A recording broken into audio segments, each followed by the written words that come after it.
SER Podcast.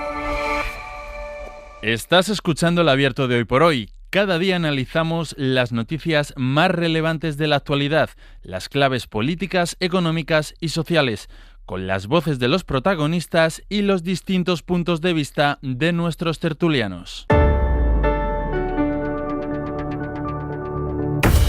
Tiempo para el análisis, tiempo para el abierto en Hoy por Hoy. En el día que dicen que termina la ola de calor, es verdad que van a bajar las temperaturas en algunos puntos de España, van a bajar hasta convertirse, puede que incluso en temperaturas agradables, sobre todo en el norte, pero en el resto lo que va a pasar es que va a terminar la ola de calor y las temperaturas van a recuperar los valores, se van a quedar en los valores habituales de un mes de julio, que ya son calurosas. Pero bueno, vamos a sobrevivir al calor como podamos y vamos a comentar toda la actualidad, que es mucha también y muy acalorada. Berna González Harbour, ¿qué tal? Muy buenos días. Buenos días, Porque Ángeles. no ayuda tampoco la actualidad a bajar unos grados, a rebajar unos grados. Madre mía. Nacho Corredor, muy buenos días. Y Eduardo Madina, muy buenos Hola, días. Ángeles, ¿qué tal? Venga, vamos con lo que fue ayer la imagen, sin duda, y está siendo y será los próximos días y las próximas semanas todavía la noticia de la que todavía no sabemos cuáles van a ser las consecuencias exactas, y es el ingreso en prisión ayer de Santos Cerdán, del exsecretario de Organización del Partido Socialista. Ha pasado su primera noche en la cárcel de Soto del Real. Recuerden que ayer el juez del Supremo, Leopoldo Puente, decretó esta prisión provisional, comunicada y sin fianza por su implicación en la trama del cobro de mordidas a cambio de la adjudicación de obra pública. Es un auto contundente contra el ex número 3 del partido. El juez sitúa a Cerdán prácticamente como cabecilla, como líder de la trama, y cifra lo que se pudieron llevar en unos 5 millones de euros, y por eso le imputa los delitos de organización criminal, cohecho y tráfico de influencias. Así que vamos a analizar primero el escrito del juez con el que justifica este ingreso en prisión. Miguel Ángel Campos, buenos días. Hola de nuevo, Ángel, buenos días. Claro, porque no es lo mismo que lo que pasó con Ábalos y con Koldo García, que quedaron en libertad después de declarar. En este caso considera el juez lo contrario, porque dice que hay riesgo de destrucción de pruebas, porque de alguna manera Santos Cerdán era el líder, era el cabecilla, él estaba al frente de todo. El juez, de acuerdo con la Fiscalía, considera que el notabilísimo, consistente y homogéneo conjunto de indicios contra Santos Cerdán es verdaderamente extraordinario, literal. En este sentido, el magistrado destaca su contrato con la empresa Servinavar, apoyado con su posterior capacidad de influencia sobre las decisiones de la empresa y sobre todo por las grabaciones de Koldo, de las que deduce el liderazgo de Cerdán sobre el asesor y el propio Ábalos. Supuestamente era Cerdán quien colocó a las personas que hicieran posible el amaño en transportes, decidía las obras, cobraba, repartía y gestionaba las comisiones. Y el juez le manda a prisión, al contrario de lo que hizo con los otros dos, por el riesgo de destrucción y alteración de pruebas, porque posiblemente Cerdán, al contrario que Koldo y Ábalos, conocía quiénes eran los pagadores y la mecánica de la práctica corrupta, dado su papel preeminente en la trama. El juez también duda de que las mordidas comprometidas hayan ascendido a solo 1 millón de euros cuando Acciona recibió obras por 537. Recalca que si únicamente hubiesen pagado el 1%, un precio ínfimo para este tipo de amaños en otras tramas similares, las coimas ascenderían a 5 millones. ¿Dónde está el dinero si es así? El juez cree que solo Cerdán sabe qué personas físicas o jurídicas lo recibieron, aparte de él mismo, Ábalos y Koldo. Cuando hablamos de personas físicas o jurídicas, puede hacer referencia a un partido político.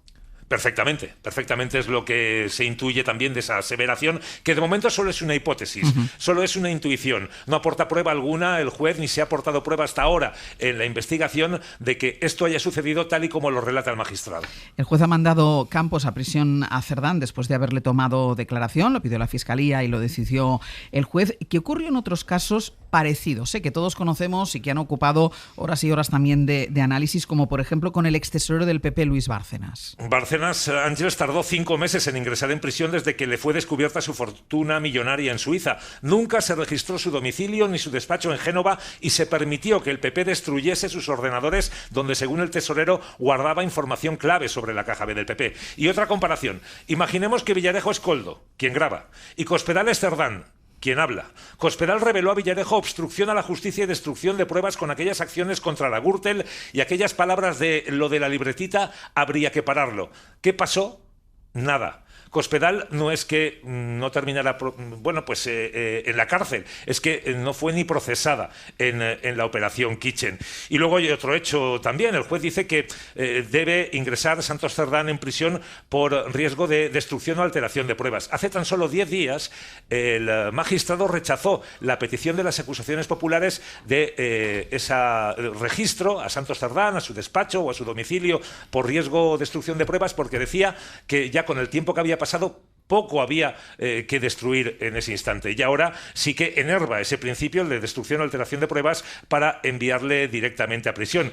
Y esperemos también que el juez rápidamente ordene esos registros, porque es cierto que Santos Cerdán está en prisión, pero tiene familiares y allegados fuera de la cárcel que podrían alterar, ocultar o destruir esas pruebas que podrían encontrarse en su despacho profesional, en su domicilio, allá donde fuere. Porque a día de hoy, hasta ahora, todavía no hay esa orden de registro. No, de momento no se ha producido esa orden de registro. Y no se ha registrado todavía ninguna dependencia en la que tuviera posesiones Santos Cerdán. Ninguna, ni su domicilio en Navarra, ni el piso en el que vivía alquilado en Madrid, ni tampoco su despacho profesional en el Congreso de los Diputados o en Ferraz. Pues Campos, gracias, quedamos a la espera de novedades. A ti, buenos días. Ayer, durante el interrogatorio en el Supremo, Cerdán se defendió y dijo que lo que le estaba pasando a él es que era víctima de una persecución política, en concreto de una persecución política por haber negociado con el PNV o con Bildu. Unas declaraciones que han enfadado a los nacionalistas vascos, pero también al PSOE, porque la estrategia es la misma que están utilizando para defenderse en otros casos que les afectan y que sí consideran forman parte de una operación política contra ellos. Guillermo Lerma, buenos días. Hola de nuevo, Ángeles. Y son casos como el de la mujer del presidente del gobierno, Begoña Gómez, o ejemplos como los de la solicitud del juez Peinado de pedir la imputación del ministro Bolaños por falso testimonio. Sí, Cerdán se defendió ante el juez con los mismos argumentos que usa el gobierno para responder a los casos que afectan al fiscal general, al ministro de Justicia o al propio presidente en su esfera más personal, el argumento de la persecución política.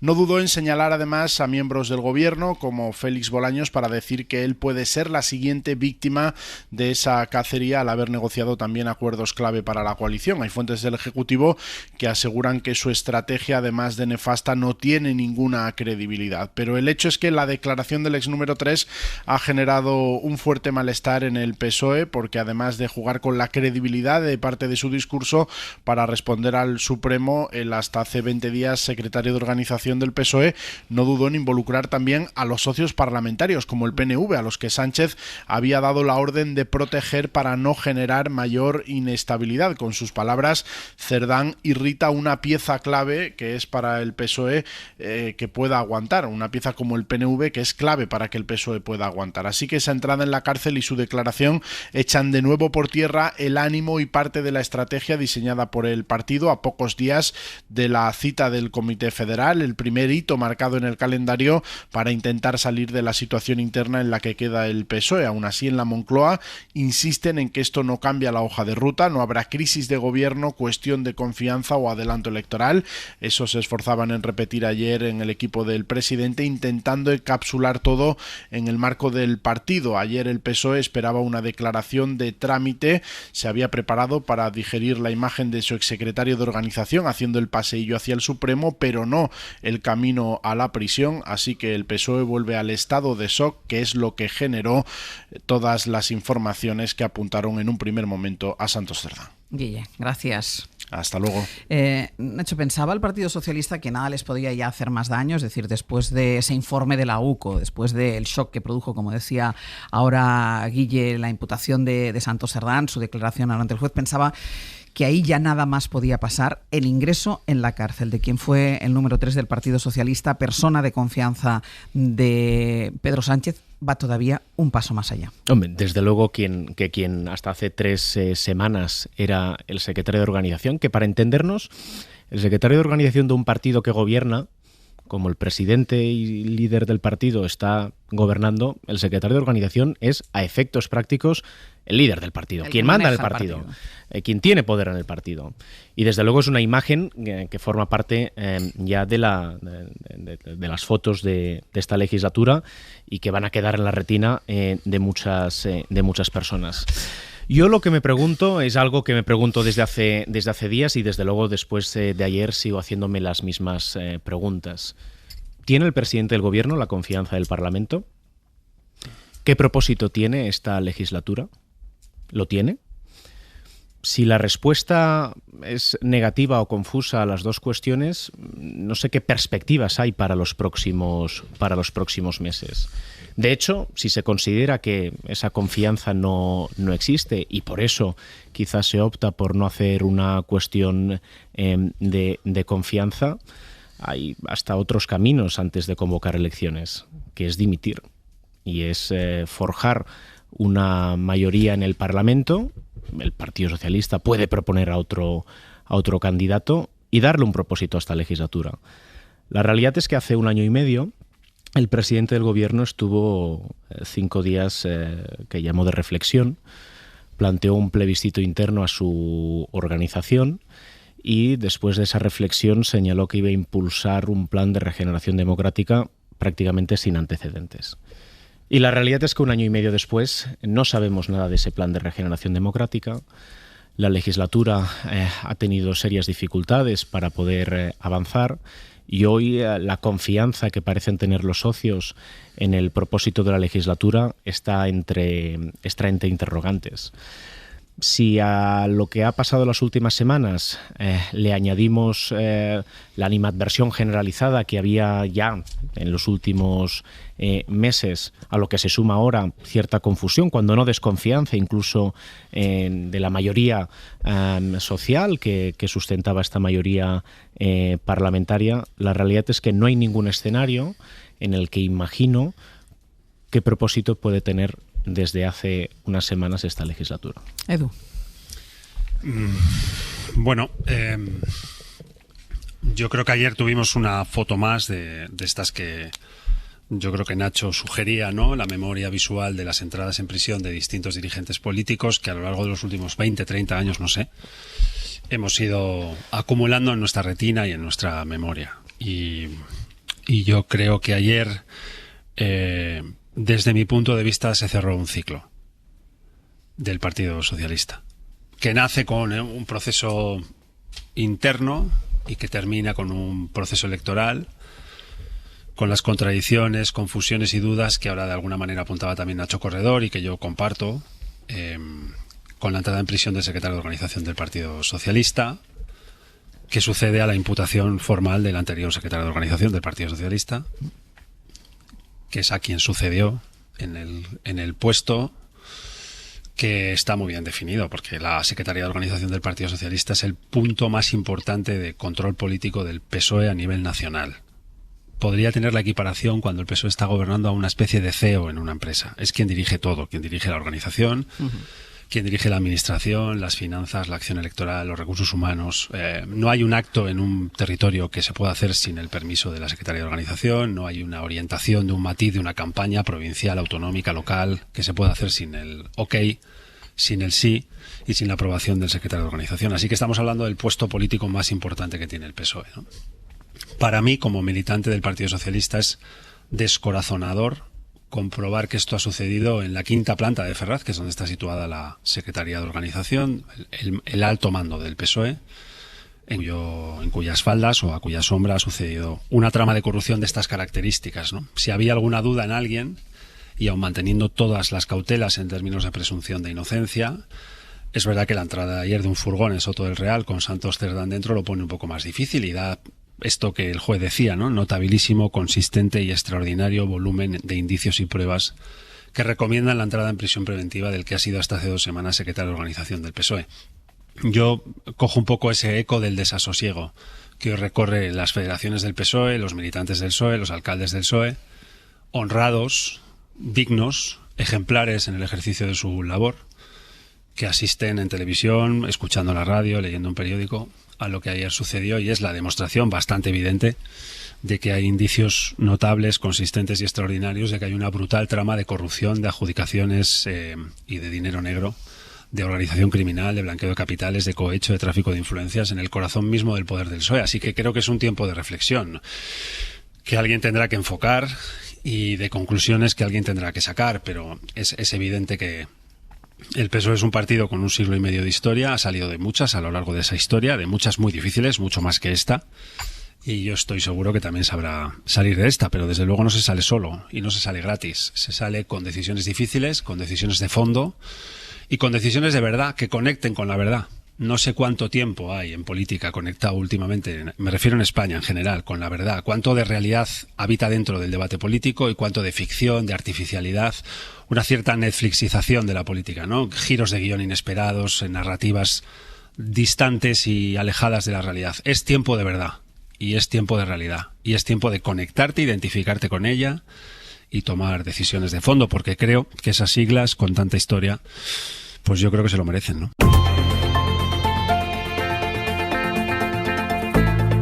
El Abierto. Ser podcast.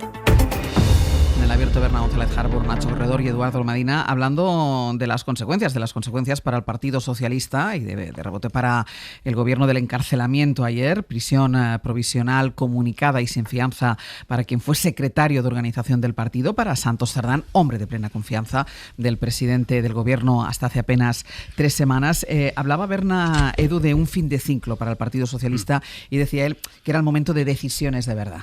Sí, me temo que no vamos a discrepar en esta ocasión ninguno de los 3 tertulianos. No. Vamos a ver, yo creo que el final de esta película lo conocemos. El final de esta película es como cuando empiezas una novela y sabes el final, pero no sabes cómo va a ser todo el guión. Falta escribir el guión, pero el final lo conocemos. Y depende de Pedro Sánchez que este final sea con dignidad o con un bolso en un escaño. O sea, recordemos cómo acabó Rajoy, ¿no? Con el bolso de la vicepresidenta en el escaño mientras él se ponía de copas ciego en aquel bar que Sastre localizó, ¿os acordáis? Bueno, lo que quiero decir, hoy hay un gran artículo de Cercas en El País que recuerda cómo Antonio Costa, el ex primer ministro portugués, hasta hace muy pocos meses, dimitió porque 2 colaboradores suyos estaban bajo sospecha y dijo, cito, la dignidad de las tareas del primer ministro no es compatible con la sospecha de integridad, de falta de integridad. Es decir, y sigo parafraseando a Cercas, no da más de sí esto. Lo ha descrito muy bien Nacho, efectivamente, o sea, no se logran presupuestos, la legislatura está absolutamente bloqueada, el pacto de investidura que se consiguió no ha logrado desarrollarse, especialmente por la deslealtad, yo lo considero deslealtad de socios como Junts o en este caso ahora mismo Podemos está en sus batallas particulares. O sea, no hay manera de avanzar, no hay manera de tener un proyecto, de tener presupuestos. Llegados al caso de corrupción en sí, la estrategia de Cerdán ha fracasado estrepitosamente porque tú puedes ante la opinión pública presentarte como una víctima de una conjura de los jueces contra ti. Puede que cuele ante cierta opinión pública, pero ante los jueces no va a colar y se ha equivocado estrepitosamente con este abogado defensor de la CUP, por cierto, que ha contratado, y es que se ha presentado como víctima de una conjura política por negociar el gobierno de coalición, por negociar con Junts, etcétera. Bueno, señor, ¿de qué me está usted hablando? Si en un audio usted está repartiendo dinero y demás. Entonces, por un lado, esa estrategia de defensa ha fracasado estrepitosamente y por parte del gobierno la estrategia que han asumido, esta vez en boca de María Jesús Montero, de casi ese señor del que usted me habla, o sea, ¿cómo es lo que dijo ayer? Ese señor que no es del PSOE. Una persona que ya no es del Partido Socialista. Idéntico a esa persona de la que usted me habla que dijo Rajoy de Bárcenas. En fin, están fracasando y yo recuerdo, hay que escribir un guión, la película acaba como acaba, escríbanlo con dignidad. ¿La única salida, Nacho, sería la dimisión? Bueno, hay varios caminos. El primero, que al día siguiente de que trascendieran todas estas noticias lo comentamos, yo lo comenté también en la tertulia, es la cuestión de confianza, que es valorar si la legislatura puede tener un propósito. La segunda es la moción de censura. Yo, del mismo modo que exijo la activación de los mecanismos institucionales en un momento de debilidad gubernamental por parte del presidente del gobierno, creo que la oposición tiene una responsabilidad respecto a lo que está ocurriendo que va más allá de mirar desde la barrera la lenta degradación de lo que ocurre. Y la realidad es que el argumento de que está perdida es un argumento que si Sánchez lo hubiera asumido hace 7 años no hubiera sido presidente del gobierno. Las instituciones sirven justamente para construir escenarios deseables. Hay un tercero que es la dimisión. La dimisión no implica la convocatoria de elecciones. La dimisión implica la elección de un nuevo presidente por parte del Parlamento, y ahí se pueden dar muchas casuísticas. Desde luego, el Partido Socialista puede presentar a un candidato que pueda tener la confianza explícita de sus socios, y puede haber otro tipo de soluciones también. E incluso el Partido Popular puede presentar su candidato. Lo que, ante la pregunta ¿cuál es el propósito de la legislatura?, me parece como argumento inaceptable, es resistir porque la alternativa es peor. Eso no es un argumento político. El argumento político es resistir porque tenemos mucho que hacer por España. Resistir porque nosotros no tenemos nada que ver con esto y vamos a demostrarlo. Resistir porque queremos transformar este país. Pero resistir porque la alternativa es peor. Es más, hay alternativas mucho peores, sin duda.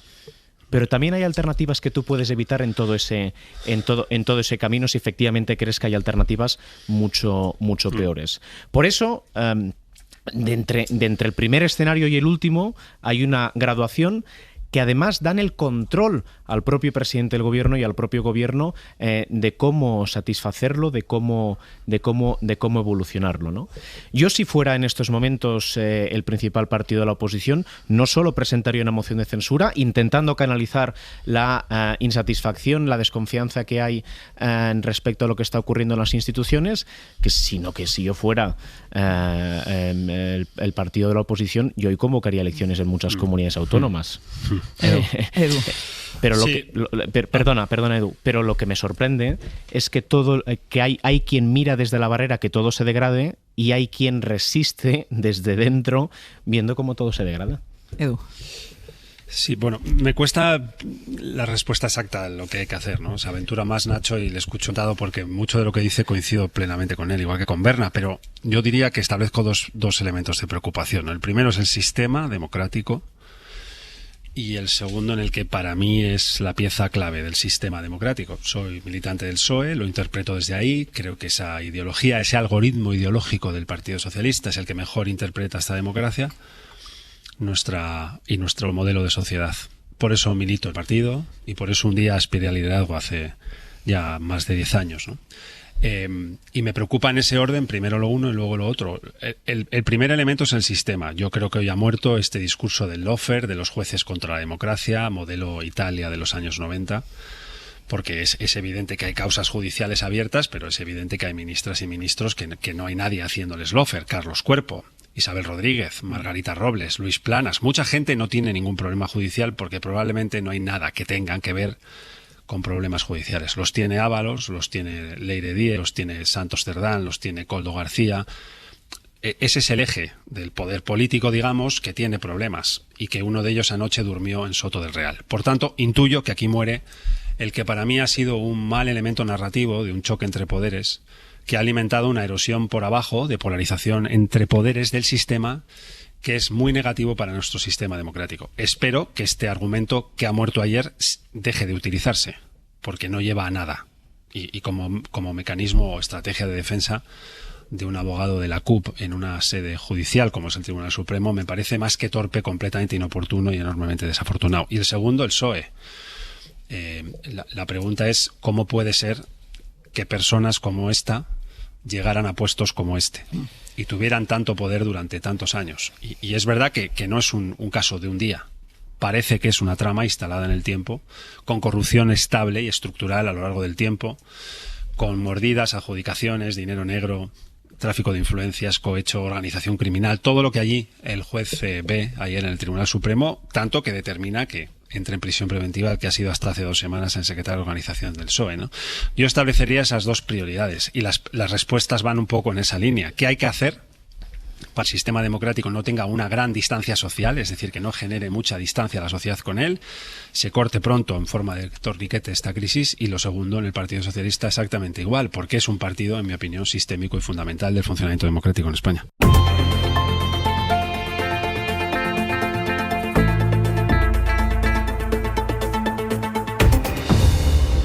Abierto, Berna González Harbour, Nacho Corredor y Eduardo Madina todavía hablando del ingreso en prisión de esta primera noche que ha pasado en Soto del Real quien fue secretario de organización del Partido Socialista, Santos Cerdán, y de la incógnita y las especulaciones sobre qué puede o qué debería hacer el Partido Socialista. Berna, que pedías la palabra. Sí, al hilo de lo que comentaba Edu Madina, que me interesa mucho ese punto de vista porque tiene el dolor de un socialista, ¿no? Y yo tengo muchos amigos también del Partido Socialista y están estos días doliéndose como los votantes pero a lo que quiero subrayar es que la solución no está solo en el PSOE. Es decir, me da la sensación de que Pedro Sánchez y el gobierno se creen que con el Comité Federal de este fin de semana que se va a celebrar, con un cambio de caras, con ciertas decisiones drásticas, con más programas de regeneración. ¿Cuántas veces hemos oído hablar de programas de regeneración? Que no sé si era Nacho que citaba los 5 días de reflexión.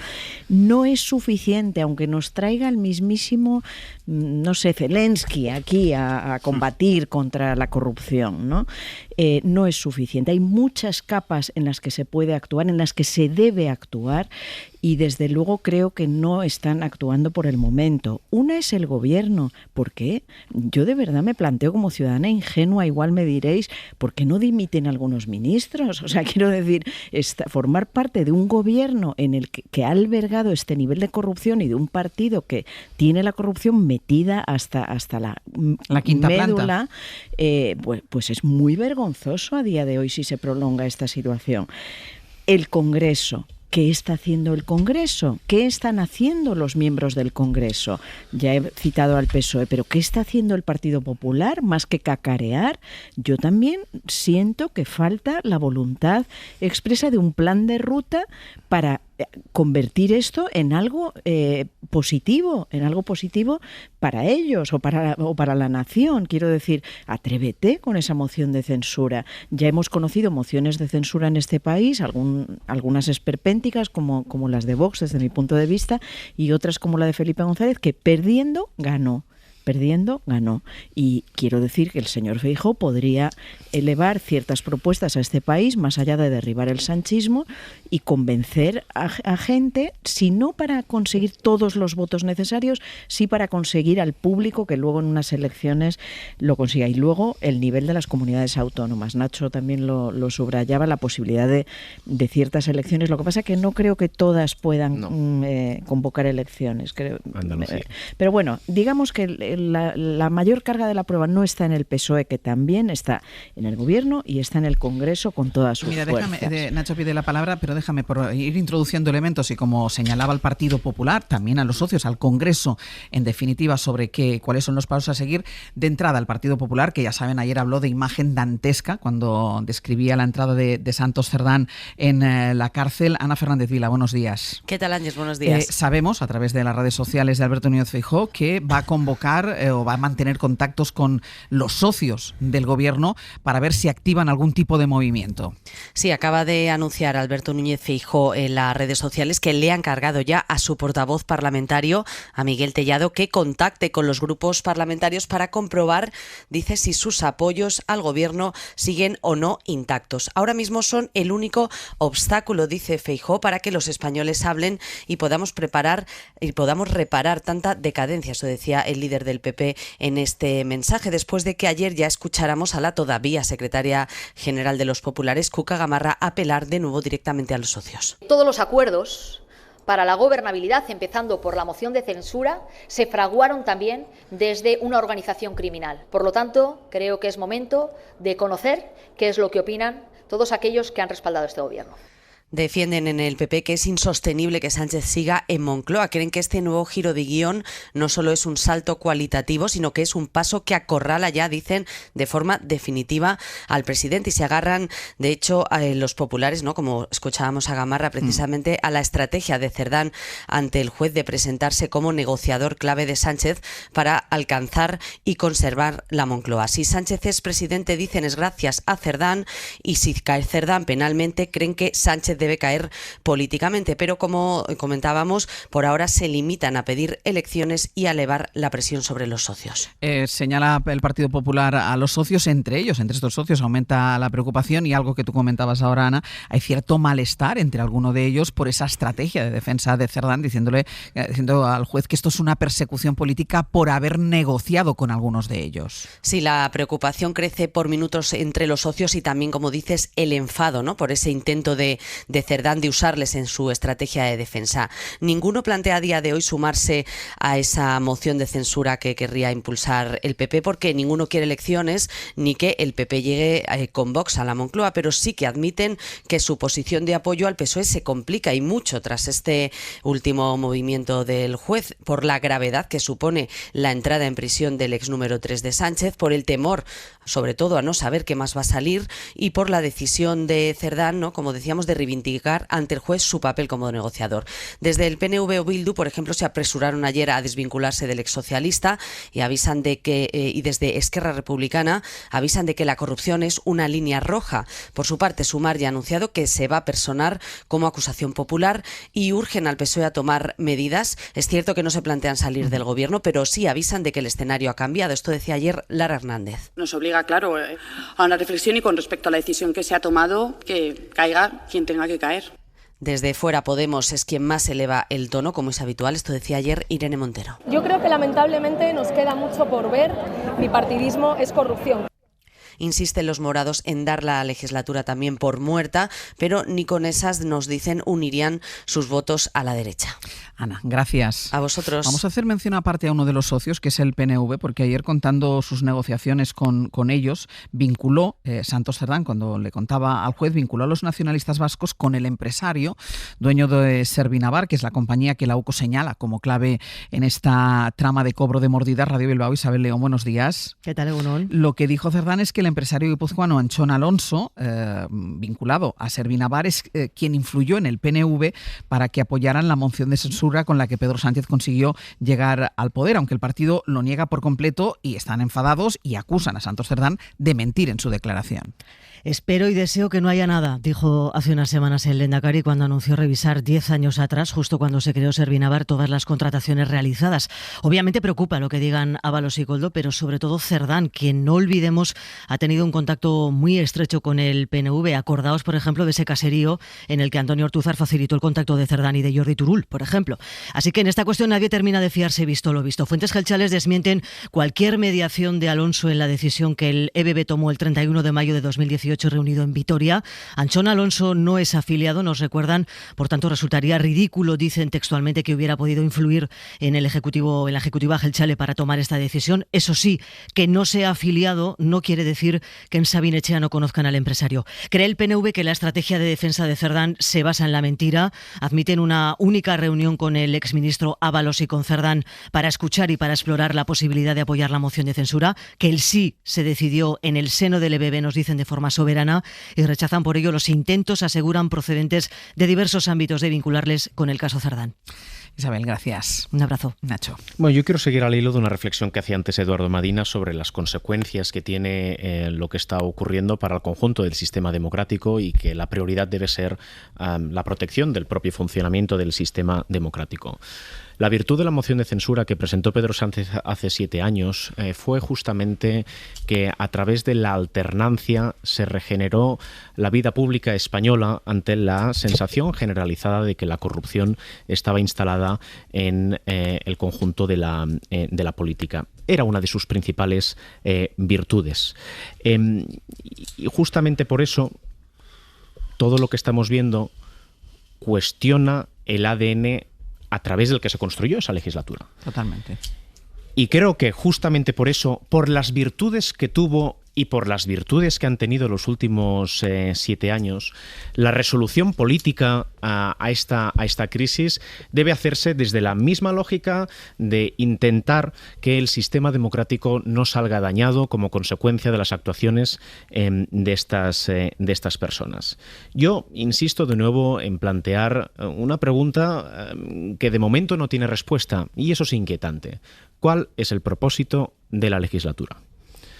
Esta legislatura ha servido para una cosa, y a lo mejor es el primer elemento de discrepancia que vamos a tener en el día de hoy.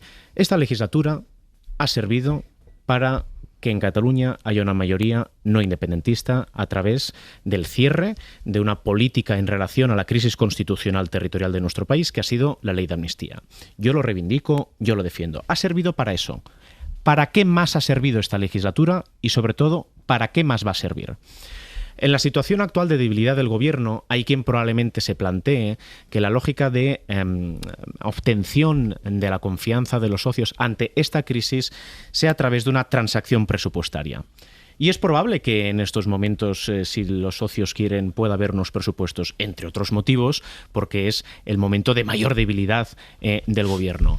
¿Es una negociación presupuestaria el instrumento institucional a través del cual solucionar esta crisis? No, puede ser una consecuencia, puede ser un segundo paso, puede ser lo que ocurra después de haber puesto sobre la mesa al menos una de las dos siguientes vías. Primero, cuestión de confianza, insisto, parece como, en fin, una entelequia. La cuestión de confianza es un instrumento, es una potestad del presidente del gobierno, solo la tiene él, para señalar al conjunto de la opinión pública, a través de la presentación de la misma, que tiene la confianza de los representantes de la mayoría social de este país. Sí. Y luego está la moción de censura.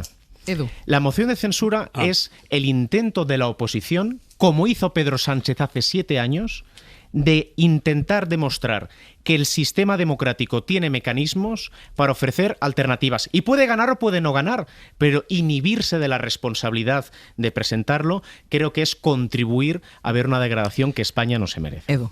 Sí, yo creo que aquí da una señal, Nacho, que yo creo que es relevante, ¿no? Y es qué está pasando en términos de miedo a la extrema derecha y qué correlación existe entre la presencia de la corrupción y el crecimiento de la extrema derecha, o la ineficiencia del sistema democrático y el crecimiento de la extrema derecha.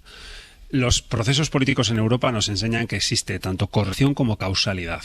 Cuando aparece la corrupción y cuando aparece la ineficiencia del sistema democrático, cuando da señales de que no funciona, de que no da respuesta a los problemas, de que se convierte en una ciénaga de corrupción, pues normalmente suele ser una causa de un crecimiento exponencial de la extrema derecha. Y yo, en el eco de la pregunta de cuál es el propósito de esta legislatura, que repite con buen criterio, en mi opinión, Nacho Corredor, pues yo veo dos elementos. La fotografía de Santos Cerdán entrando en Soto del Real es la fotografía de la corrupción.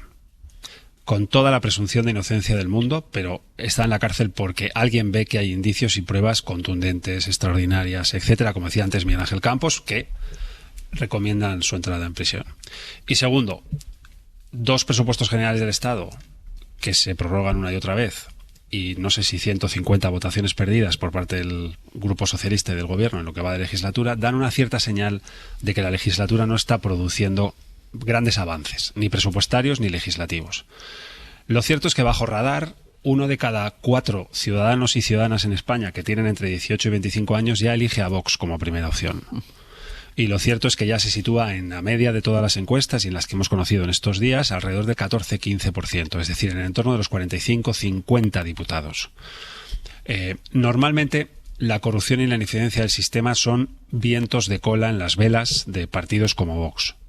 Y último elemento, el debate este de que ahora mismo unas elecciones podría significar un cambio de gobierno hacia la derecha o la extrema derecha. Yo siempre creo que los políticos no son los dueños del voto de los ciudadanos. El voto de los ciudadanos es el dueño de los políticos. Y ese eje conviene no perderlo de vista. En el Abierto, Berna González Harbour, Nacho Corredor y Eduardo Marina, con el análisis todavía de la situación en el Partido Socialista, con esa novedad esta mañana de ese inicio de ronda de contactos que ha pedido Alberto Núñez Feijóo a Miguel Tellado que haga con los socios de gobierno para sondearle sobre su nivel de apoyo al gobierno. Berna. Sí, no, todavía recabando vuestras opiniones de la ronda anterior sobre ese argumento del PSOE que utiliza de es que si no viene la ultraderecha. No es suficiente y sobre todo quiero recordar que no solo tenemos ante la mesa las cuestiones de corrupción y las cuestiones por las que te llevan a Soto del Real, es que hay otras cuestiones por las que no te llevan a Soto del Real, pero sí a mi Soto del Real de mi corazón, que es el trato a las mujeres de este trío tóxico. O sea, las palabras que hemos oído de Ábalos, de Koldo, el trato a las mujeres vejatorio, nocivo, esa masculinidad que tenemos asociada a Vox, que tenemos asociada a la ultraderecha, para mí convierte a este gobierno y a este Partido Socialista de Cerdán y Ábalos, por supuesto no lo extiendo a todo el Partido Socialista, en algo muy peor y muy similar a Vox. Quiero decir, esa masculinidad nociva y ese trato vejatorio a las mujeres, yo no lo voy a olvidar por mucho que nunca esté en un sumario judicial. Y desde luego me hace que cualquier discurso de es que nosotros frenamos a la ultraderecha, somos distintos a la ultraderecha, no, mire, perdón. En esto me han defraudado y creo que nos va a costar mucho Está en un sumario olvidar. Moral. Exacto. Sí, esto no constituirá delito, no serán condenados por esto, pero sí queda, como dice Berna, sí queda en el recuerdo. Mira, por seguir un poco por dónde puede tirar el Partido Popular, tiene este fin de semana, y lo hablábamos ahora en la publicidad, tiene este fin de semana una cita importante el PP, que es su congreso, y ayer conocimos, en medio de las críticas al Partido Socialista, a Santos Cerdán, etcétera, etcétera, conocimos casi aquello de salida, de final de una rueda de prensa, conocimos que Cuca Gamarra deja la Secretaría General del partido. Ella misma anunció, casi decíamos antes, con por cierto, que lo dejo, al final de esa rueda de prensa. Josué Coello, buenos días. Hola de nuevo, Ángel. Es un cambio que se va a hacer oficial en ese congreso que se va a celebrar este fin de semana. Es una marcha que ya sonaba con fuerza, ya se hablaba de ella, pero lo cierto es que llama la atención por cuándo se produjo y por cómo lo comunicó, ¿no? Porque Gamarra hizo el anuncio al término de la rueda de prensa en la que estuvo valorando precisamente el grueso de esa rueda de prensa fue la situación del Partido Socialista. Sí, las formas importan y la forma en la que Cuca Gamarra anunció ayer su salida de la Secretaría General del partido da pistas sobre este movimiento. Primero por el momento, tú lo decías, casi al terminar su comparecencia, dejándolo caer como si la cosa no fuese con ella y quitándole relevancia a una noticia que pudo haber quedado sepultada por el ingreso en prisión de Santos Cerdán. Segundo, por el lenguaje titubeante, buscando el término adecuado, hablando de relevo una vez. Ahora toca otra etapa distinta. Y en este sentido, yo lo que le he planteado al presidente es la necesidad de un relevo. Pero también una segunda y hasta una tercera vez. Que toca relevo, que pido relevo y que en ese sentido le corresponde a él decidir quiénes son las personas más adecuadas y en qué sitio para abordar el futuro que tenemos por delante en unas crisis importantes desde el punto de vista político que está viviendo nuestro país. Pero ese relevo no era sino un eufemismo para que no pareciese lo que es, que Feijóo quiere a su lado otros perfiles más duros como el de Miguel Tellado, claro favorito para ser relevo de Gamarra, o el de Esther Muñoz, nombre que suena para ocupar la portavocía parlamentaria. Perfiles que dan idea del PP que saldrá de su congreso de este fin de semana. Un PP donde se impone el núcleo duro, un PP preparado para ir al choque de cara al otoño, un PP en definitiva, Ángels, que es como esos clubes de fútbol que ratifican al entrenador antes de anunciar, como hizo Gamarra ayer, un relevo. Josué, gracias. A vosotros. Eras tú quien decías en la publicidad, Nacho, lo de las fechas, porque es verdad que este fin de semana hay ese congreso del que va a salir este PP, del que nos hablaba Josu, con un perfil más duro todavía. Bueno, ya les conocemos, porque ya están en la escena política y en la escena pública, pero es verdad que ahora quizá ocupen unos cargos de responsabilidad más elevados dentro del partido, y un PPD que quiere con este congreso pues salir más reforzado y con más argumentos para presentarse con esa alternativa. Claro, pero es un PP que sigue sin presentar la moción de censura. Bueno, un congreso siempre es un momento o suele ser un momento de autoafirmación, ¿no? Y lo que va a vivir el Partido Popular este fin de semana es un momento de autoafirmación en probablemente el momento de mayor debilidad del gobierno. Y lo que ocurra los próximos meses también depende del Partido Popular. Es más, siempre en los últimos meses he defendido la hipótesis de que cuanto menos hiperbolice, cuanto menos exagere el Partido Popular, más fácil va a ser el camino para el Partido Popular. Teniendo en cuenta además de que tienen varios mecanismos, y antes lo señalábamos, para poder, en fin, aportar algo en este marasma de confusión. Desde luego, lo que tiene que ver con su actuación en el Congreso y con la moción de censura. Leí hace unos minutos la alerta de la cadena SER de que se está explorando esa posibilidad. Creo que las mociones de censura hay que plantearlas no en virtud de si se cree que se pueden ganar o no, sino en virtud de si creen que sirven para aportar algo en el debate público de nuestro país, ya sea para mostrar una alternativa, ya sea para ofrecerse para solucionar una crisis. Y ese fue la virtud que llevó a Pedro Sánchez al gobierno hace 7 años. No sabía que iba a ganarla en el día cero. Había muchas incertidumbres y lo hizo. Y luego tienen gran parte del poder autonómico, ¿no? Y la virtud y la potestad, todos los presidentes autonómicos, con las limitaciones en algunas comunidades, de poder marcar los tempos también de la política española.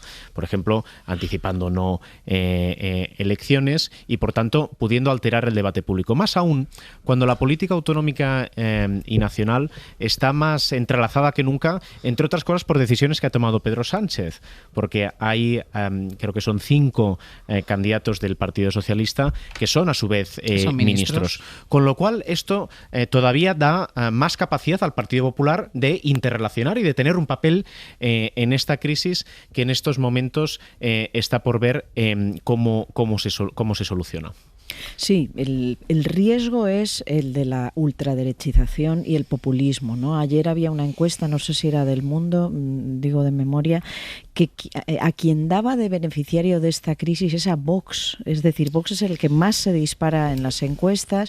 El PSOE obviamente caía creo que 3 puntos en esta encuesta, el PP subía un poco, pero Vox era el que más se disparaba. Entonces, ¿qué vamos a ver en el Congreso de este fin de semana? Si se confirma Tellado, ese núcleo duro que estáis informando, bueno, pues un triunfo del populismo, de la vía más extrema, de la vía más de enfrentamiento y de la vía más de borrar fronteras con la ultraderecha. Y ese es el peligro, ¿no? Ese es el peligro que yo creo que intoxica la política no solo española, está intoxicando a la política en toda Europa, en Estados Unidos, y aquí llega esa hora. Y yo vuelvo a insistir, o sea, a Pedro Sánchez le queda todavía un camino de dignidad y que no acabe el bolso de su vicepresidenta en el escaño. Le queda un camino de dignidad como el que tomó Antonio Costa en Portugal. Edu. Sí, bueno, yo creo que esto es clave, ¿no? La frontera derecha del PP, porque es verdad que todas las encuestas, las citaba ahora Berna, detectan que hay una amplia mayoría de España y el propio gobierno, ¿no? En un argumento, digamos, valiente como mínimo, ¿no? Porque valiente por sorprendente, ¿no? Y cambiemos los papeles. Imaginemos que hay una trama de corrupción en un PP gobernando. Y alguien del PP gobernante con una trama de corrupción debajo dice, no, mire, no convocamos elecciones porque si hubiera una convocatoria electoral habría un cambio de gobierno. ¿Qué pensaríamos nosotros? Pues con más razón, porque hay una gran mayoría que hay un cambio de gobierno que incluso usted reconoce que hace usted gobernando contra las mayorías. Primera pregunta, ¿no? Por tanto, invalidante el valiente y sorprendente argumento que se utiliza a veces, pero esta es la clave. ¿Qué va a hacer el PP en el actual estado de circunstancias geopolítico global, europeo y nacional, con su frontera derecha? Más allá de si ponen a este catedrático de la finura y de la elegancia que es Miguel Tellado como secretario general en Génova, quién va a sustituir a Cuca Gamarra y quiénes van a ser las principales voces, los portavoces hombres y mujeres que llevan el discurso del Partido Popular. La clave es qué va a hacer el Partido Popular con su frontera derecha. ¿Va a permeabilizar con la ideología de Vox, sí o no? ¿Va a defender su proyecto autónomo de Vox, sí o no? ¿Tiene un proyecto para España, sí o no? Más allá de que este gobierno se vaya, de que el PSOE desaparezca, etcétera, etcétera, ¿tiene algo que decir sobre el futuro de la ciudadanía española hoy, en el año 2025? Bueno, pues yo creo que de eso va el Congreso, ¿no? Pero principalmente a mí, el núcleo de la respuesta viene de cómo imagina, cómo piensa, cómo gestiona esa frontera derecha, que en mi opinión es uno de los principales problemas que tiene hoy, no solo España, sino en toda Europa, porque es un proyecto profundamente antidemocrático que es el que representa Vox. Siguiendo con las coordenadas geopolíticas que apuntaba Eduardo, la realidad es que el Partido Popular y el Partido Socialista llevan muchas décadas gobernando juntos en la Unión Europea, y a la Unión Europea no le ha ido mal. Es más, podemos afirmar que es el mejor proyecto político donde más derechos y libertades hay. Y desde luego, en el espacio liberal conservador, desde hace ya mucho tiempo, hay tensiones respecto a cómo se enfrentan a aquellos que cuestionan la esencia del propio proyecto europeo. Está la vía que yo creo que es la de referencia para ese espacio político, que es la vía de Donald Tusk en Polonia. La vía de Merz es otra, pero también es una vía a tener en cuenta. Y la realidad es que lo que no queda claro exactamente cuál es la vía de Feijóo, porque desde luego la vía de Merz apunta hacia un camino que es hacia el de una entente entre quienes han construido el proyecto europeo, que por cierto, eso en algún momento podía significar un espacio vacío, un significante vacío, pero si nos tomamos en serio lo que está ocurriendo, desde luego no es no es absurdo entender el porqué de la importancia de eso, ¿no? Déjenme que demos más detalles de algo que les contábamos ahora a las 9 de la mañana, porque esta madrugada dábamos de hecho por cerrado la incidencia que había habido a la última hora de la tarde, de inicio de la noche de ayer, con los trenes que iban hacia el sur, Madrid, Toledo y Andalucía. Se había interrumpido el servicio, pero creíamos que todos habían llegado con mucho retraso, algunos de ellos, pero que todos habían podido llegar a su destino. Y la verdad es que esto no es así. Vamos a ver cuál es el mapa de incidencias ahora mismo. Edu Hernández, buenos días. ¿Qué tal, Ángels? Buenos días. Sí, esta incidencia que tuvo lugar ayer por la tarde-noche afecta a los tres operadores, Renfe, Wigo e Irio. De hecho, Adif está recomendando a todos los pasajeros que se pongan en contacto por ellos para ver qué opciones tienen. Como decimos, ayer cayó la tensión en las vías por un problema en la catenaria y ahora mismo se ha vuelto a decretar la suspensión de la circulación porque hay dos trenes que todavía no han podido ser rescatados. Además de Sevilla, las relaciones de larga distancia con origen o destino Málaga, Granada, Cádiz y Huelva, así como las de media distancia con origen o destino Toledo y Puerto Llano, Ciudad Real, todas ellas están afectadas. Ahora mismo no se están moviendo trenes, pero Adif nos acaba de decir que sí que se está consiguiendo mover uno de ellos. Esto va a facilitar la recuperación de lo que queda de tramo afectado. Lo que sí, van a tener que volver a cortar la tensión en las vías durante unos minutos para acelerar esos trabajos de recuperación. Y Adif reconoce que hoy va a ser un día complicado y que va a haber muchos retrasos. Pero ha habido dos trenes que han pasado la noche en las vías. Exacto. Que no han podido ser rescatados y se está intentando trabajar en ello. Iremos informando de cualquier novedad. Nos lo vas contando. Lo que vamos a hacer es irnos a la estación de Atocha, estación de origen o destino de muchos de los pasajeros que cogen esos trenes hacia el sur. Agustín Rodríguez Sahagún, cuéntanos cuál es la situación en Atocha. Buenos días. ¿Qué tal, Ángeles? Buenos días. Pues bueno, ahora mismo decenas de viajeros que lo que están haciendo es esperar, mirando pues permanentemente a las pantallas, a ver si sale algo más de información. Por el momento lo que se ve es que son 10 trenes que iban a salir entre las 8 menos 20 de la mañana y las 9 y 35, en los que ya se puede leer claramente ese letrero rojo de demorados. Y bueno, lo que están haciendo los viajeros es esperar a ver si hay más información, porque desde luego están programados varios más trenes que van en ese corredor sur hacia Andalucía o hacia Toledo. Lo que nos dicen desde Adif es que desde aquí, desde la estación de Atocha, no ha salido en toda la mañana ningún tren con destino a Andalucía o a Toledo, y bueno, de momento lo que se espera es eso, viajeros aguardando, esperando a ver si van a poder salir en algún momento de la mañana. Gracias, Agustín. Situación ahora mismo en la estación de Atocha, y situación parecida debe haber ahora mismo en la estación de Santa Justa, por ejemplo, o en la de Málaga, María Zambrano, porque uno de esos trenes que ayer partió de Madrid con destino a Málaga es uno de los dos que se ha quedado parado en La Sagra, en Toledo. Ahí han pasado la noche unas 300 personas sin luz, sin agua, algunos pasajeros.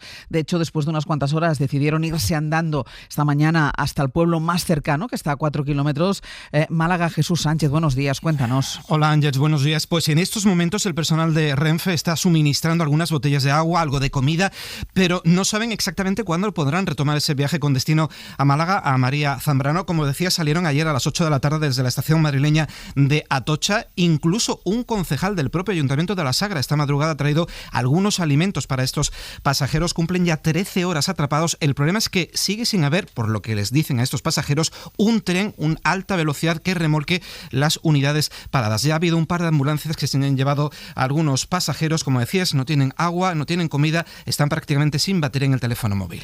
Pues vamos a ir hasta uno de estos trenes que lleva toda la noche parado. En ellos está Elena. Elena, ¿qué tal? Muy buenos días. Buenos días, Ángel. ¿Qué tal? Muy bien. A ver, Elena, ¿tú has pasado la noche en el tren? Sí, he pasado la noche yo con otras 316 personas. He pasado la noche A ver, Elena, que te pierdo. Muévete un poquito porque tengo problemas con la cobertura. A ver si te puedo escuchar un poco mejor. A ver. No, tenemos problema con esta. Vamos a intentar recuperarla porque son 2 trenes que de verdad, o sea, les habíamos perdido la pista porque pensábamos, esta mañana dábamos nosotros por rescatados a todos los pasajeros. Es verdad que algunos que tenían que llegar a las 9 de la noche a Madrid o a María Zambrano o a Santa Justa llegaban a las 4 y pico de la madrugada, pero se daba por hecho de que la avería había sido subsanada, que durante un tiempo había habido dificultades con el trayecto porque al estar los trenes parados y al haber caído la tensión de una catenaria solo se podía circular hacia el sur en una de las direcciones, pero pensábamos que todos los trenes habían sido rescatados y como están escuchando y como ahora nos iba a relatar Elena, que tiene problemas con la comunicación, hay trenes que han pasado la noche, hay 2 trenes que han pasado la noche. Precisamente es el rescate de estos trenes el que está dificultando primero la recuperación de la tensión y después el rescate de estos 2 trenes que está dificultando que se pueda reanudar la marcha desde Madrid hacia el sur o desde el sur hacia Madrid.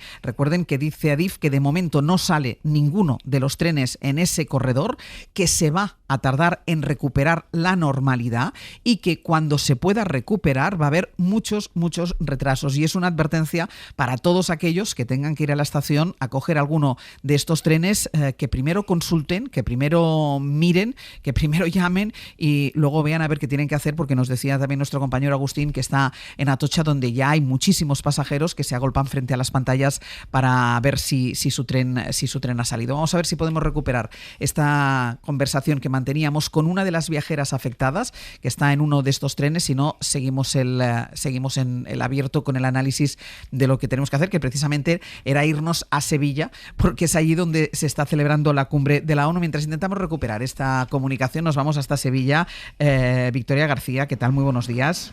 Hola Ángeles, muy buenos días. Cuéntanos cómo está la situación allí, porque ayer destacábamos sobre todo que en esta cumbre lo que no habla mucho de ella o de lo que pueda salir de ella es la ausencia de la delegación de los Estados Unidos, ningún representante de la delegación de Donald Trump, y ha sido el presidente francés Emmanuel Macron quien ha puesto como ejemplo de este problema las guerras comerciales, ¿no? Como la que ha iniciado Donald Trump contra medio mundo y que esto está perjudicando y mucho a la ayuda al desarrollo.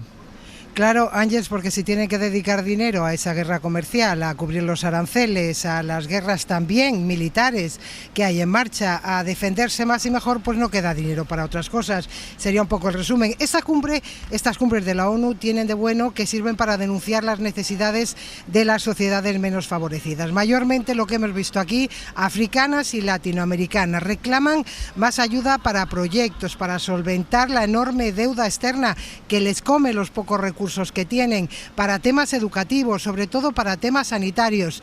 ¿Dónde es necesaria esa ayuda? Ursula von der Leyen ponía las cifras. Last year, development aid worldwide stood at just over $200 billion. 200.000 millones de dólares en ayuda se invirtieron el año pasado y solo se cubrió el 40% de lo que hacía falta. Se necesita un 60% más en contribuciones. No te doy la cifra porque se me escapa el entendimiento. Para poder cubrir eso, solo los proyectos que ya están en marcha, sin nuevos proyectos.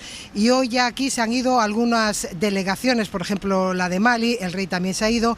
Llega la vicepresidenta y la ministra de Trabajo, Yolanda Díaz, el titular de Exteriores, también el ministro de Economía, y hoy sí se va a hablar de cifras, pero las que pueden dar los bancos. Están aquí las principales entidades bancarias, no solo de España, hay también varios norteamericanos importantes, están grandes consorcios empresariales de España y del mundo, y todos ellos sí tienen dinero y ellos sí se pueden rascar un poco el bolsillo. Vicky, gracias. Un saludo. La cumbre para el desarrollo de la ONU celebrada en Sevilla, sepultado el protagonismo por todo lo que ha pasado con Santos Cerdán, pero también sepultado el protagonismo porque pocas posibilidades hay de que salga algo de esta cumbre, Berna. Sí, esa es la gran tristeza. Lo de Cerdán no, la verdad es que no impacta, por fortuna, en un... No, impacta en la repercusión que pueda tener lo que esté pasando ahí. Por desgracia, lo que sí impacta en la ayuda al desarrollo y en la financiación que tan necesaria es la disminución brutal de la ayuda por parte de Estados Unidos, ¿no? Creo que era Borrell que decía que el hombre más rico del mundo, que es Elon Musk, ha decidido la muerte y la penuria de los niños más pobres del mundo, ¿no? Ya la ayuda al desarrollo venía disminuyendo desde 2024, pero en este 2025 va a caer abruptamente. Son más países que Estados Unidos también los que van disminuyendo. Y bueno, decía ayer un editorial del País, o sea que los necesitados de hoy serán los combatientes de mañana o los migrantes de mañana.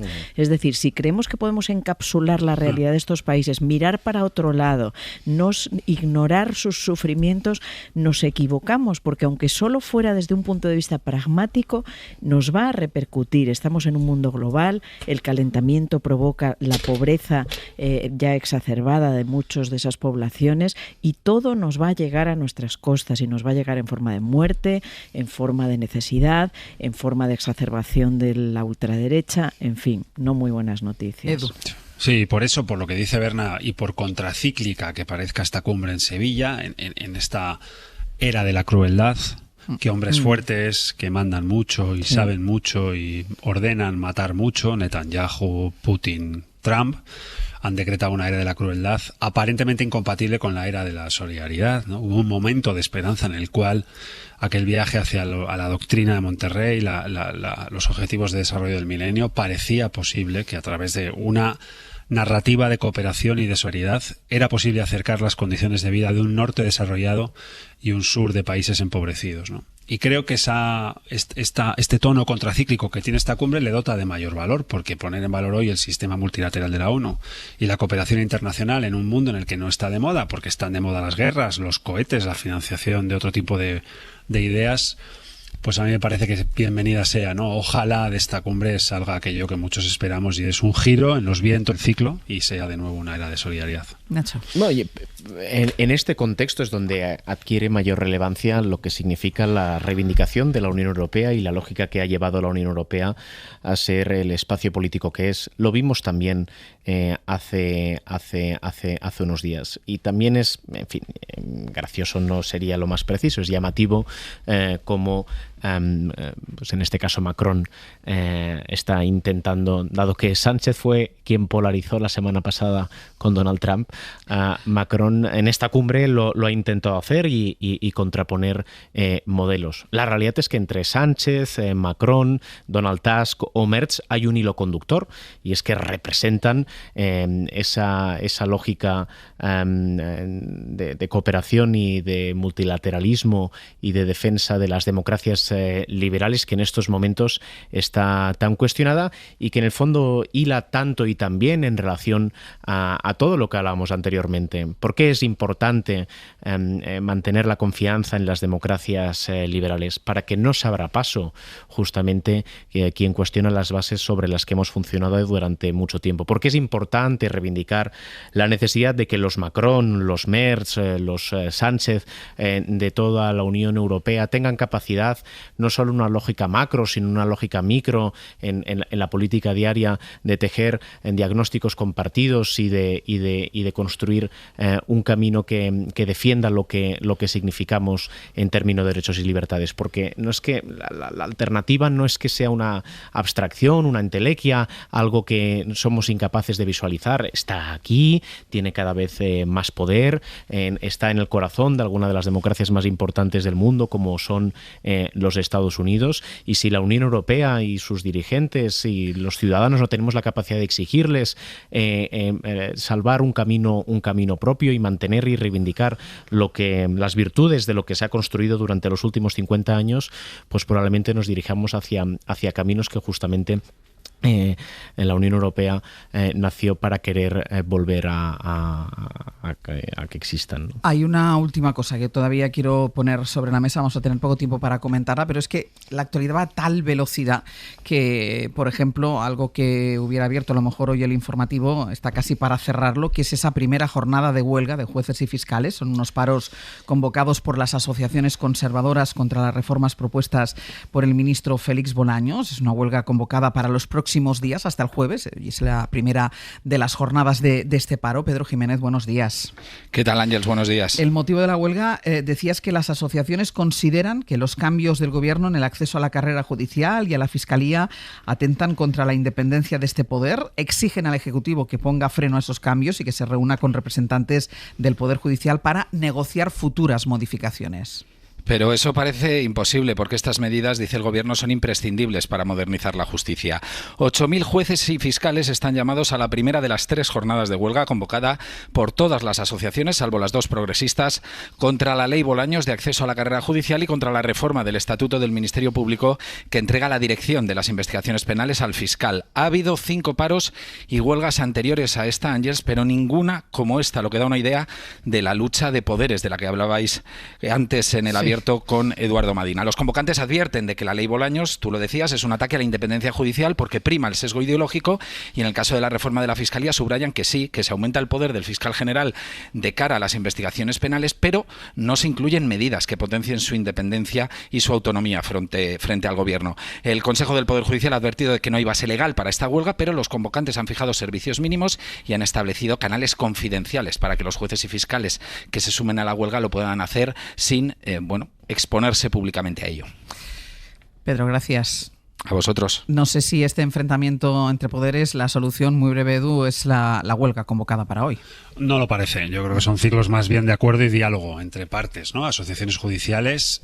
Y es verdad que un momento muy sensible para que el Gobierno, con todos los frentes judiciales que tiene abiertos, meterse en una reforma judicial.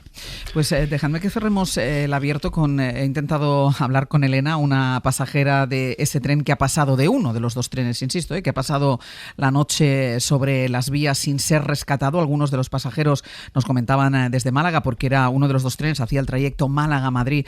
Algunos pasajeros, incluso a primera hora de la mañana, habían decidido irse andando hasta el pueblo más cercano, aunque estaba a 4 kilómetros de distancia. Intentábamos hablar con Elena, pero en ese momento se ha puesto en marcha el tren, parece que se iniciaba el rescate y perdíamos la comunicación, pero nos ha mandado este audio. Nos estamos moviendo cuando habéis empezado la crónica y estábamos en la espera, ha empezado a remolcarnos, ¿vale? El tren va apagado, pero nos arrastran hacia Atocha. Y la información que hemos recibido es que cuando lleguemos a Atocha nos pondrán un tren. La noche ha ido transcurriendo bien, tranquila y demás. Los problemas han empezado, los problemas de salud sobre todo, porque la gente ha empezado a ponerse nerviosa, porque hay personas mayores, hay una persona con una cardiopatía que ha tenido que ser asistida, que el personal de Renfe ha sido en todo momento muy atento, pero es verdad que todo lo que ha fallado es la información.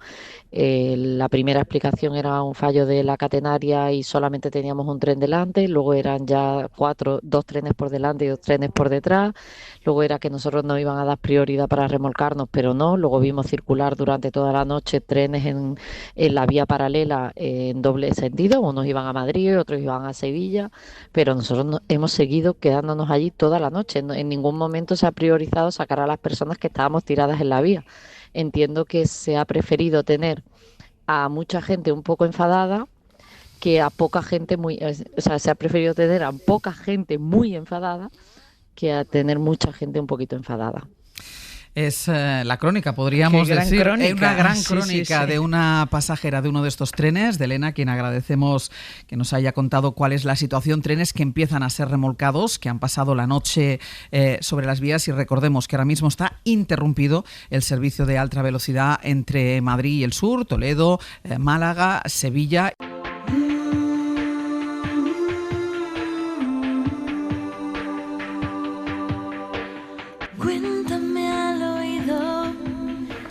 Despacio y muy bajito. Oye, pues me lo habéis puesto así, en bandeja, contadme al oído, muy despacio y muy bajito. Sí. Hombre, muy bajito tampoco tendría mucho sentido. ¿Qué vamos a hacer, Sergio Castro? Pepe Rubio, buenos días.